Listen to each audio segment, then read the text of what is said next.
Ensuite, nous avons, alors je parle des eaux vivantes, hein, des eaux qui ont des énergies et des propriétés supérieures vibratoirement.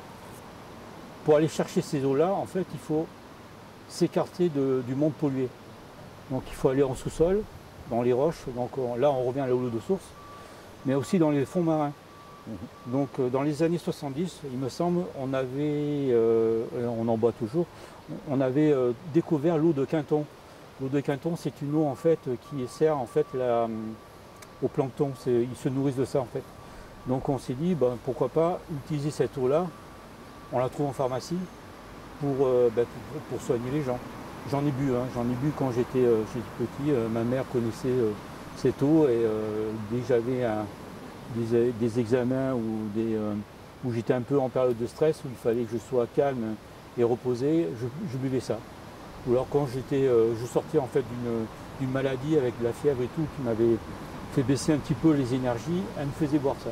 Alors déjà quand j'étais petit, je buvais une eau, une eau dynamisée quoi. Donc l'eau de Quinton est très, très intéressante, elle ressemble beaucoup à l'eau d'Ormuz, sauf que l'eau d'Ormuz en fait on va récupérer l'eau de mer, naturelle, alors j'essaie d'éviter d'être dans le port, mais une eau de mer normale, basique, tout ce qu'il y a de plus simple.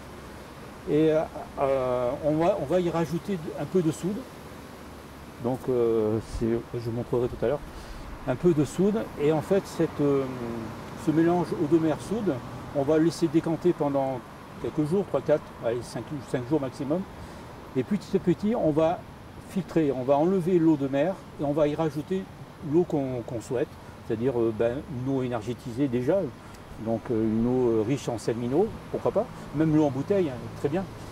Et petit à petit, donc en faisant 5-6 fois le changement d'eau salée et d'eau de mer, d'eau de mer et d'eau douce, on va arriver à une eau buvable, tout en gardant en fait le précipité de soude, qui n'est plus vraiment de la soude, elle a été mélangée en fait avec tous les composants de cette eau de mer, qui, je le rappelle, ce sont une composition monoatomique.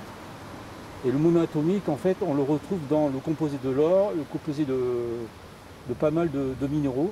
Donc là, nous sommes dans la pierre, dans le minéraux, on a du liquide, et la soude, en fait, c'est la petite touche alchimique qui va en fait faire basculer l'eau, cette eau d'eau mer, en une eau avec des propriétés vraiment, je l'ai vu au pendule, c'est phénoménal quoi. Donc je l'utilise en fait, je récupère l'eau en surface, je ne bois jamais le fond, il y en a certains qui le font apparemment. Moi je laisse la soude et dès qu'il n'y en a plus, je remets de l'eau, je complète. Et